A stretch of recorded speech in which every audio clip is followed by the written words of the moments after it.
if you think the media was tough on President Obama and his speech last night on Syria, of course. Wait till you get a load of the conservatives.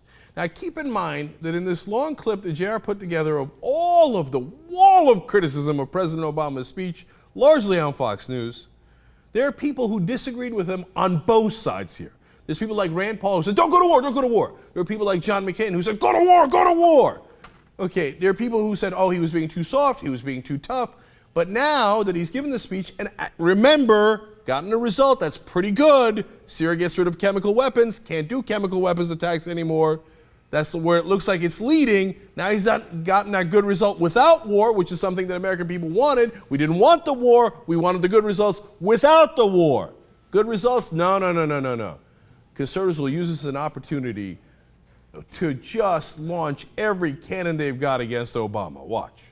There's no way Barack Obama comes out of this unscathed. I think it's unlikely to work, but if it does work, it's going to give Russia a boost in the region at the expense of the United States. The president's speech last night and his decision to not have a decision. He's making an argument for action while we are in a, quote, pause, while we wait for John Kerry. This speech was a mistake. But I guess my first response to that is, well, gosh, the guy who did this deserves death. I mean, the death penalty for killing civilians. Bashar al-Assad. Yeah. There is a good chance he will never recover from this, no matter what happens. Now he found someone to follow, Putin. I thought we should have acted a long time ago.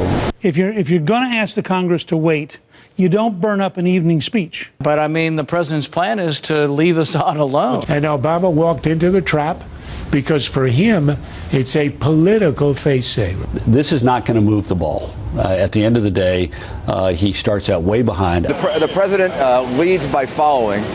He didn't have anybody to follow. Now he's following Putin. There's nothing that will drive Syrians more into the hands of the extremists than to feel that they have been abandoned by the West. You can emasculate a man only so much, and particularly a president of the United States. With Obama, you never know. I think what this does is just sort of sends this one off into space. Yeah. It makes our country look extremely weak, and it cedes leadership to the Russians. I can say that I do think that Obama shares with a whole generation of Democrats and liberals a great skepticism of American power. But he's really not willing to actually make Assad pay. This is just the opposite of how a leader should act. Cut America down to size, not necessarily because they don't like America, because they think that power corrupts and we are too strong on the world scene. It's just embarrassing for the nation.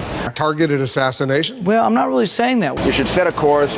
You should stick with that course. It should be clear. Al-Qaeda draws strength from chaos. But I think there's more chaos if we bomb Assad. Russia's major ally, Assad, stays in power. America doesn't strike. The rebels are demoralized. I can't imagine, even if you're the most ardent supporter of President Obama, how you can see any kind of threat of leadership in this, or any way in which he hasn't made America a lot weaker. These guys drive me crazy, man. So you don't show any leadership if you actually use diplomacy. They keep saying over and over, oh, this is so weak. We didn't do a senseless bombing in the Middle East. Wow, that's so weak. That's, oh my God. I would have murdered everybody in the area. If he doesn't murder everybody, he's so weak. Diplomacy. He got rid of the chemical weapons so they can't use them anymore. Weak. Pussy. But wait a minute. The objective was to get rid of the chemical weapons. That's what we're doing. Leading from behind, giving in to the Russians. But the Russians got us the result we want, in combination with, yes, John Kerry's bumbling hypothetical, but we got there. We got there. Great.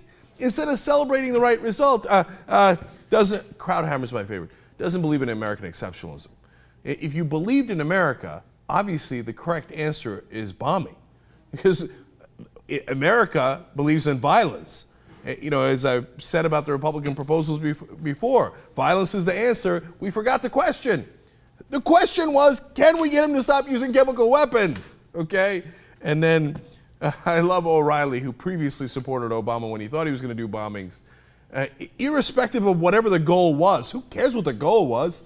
The result is bombings. Give us the bombings. Now O'Reilly says he's never going to recover. For accomplishing the mission, oof. Well, in the minds of Fox News, you can't recover from that.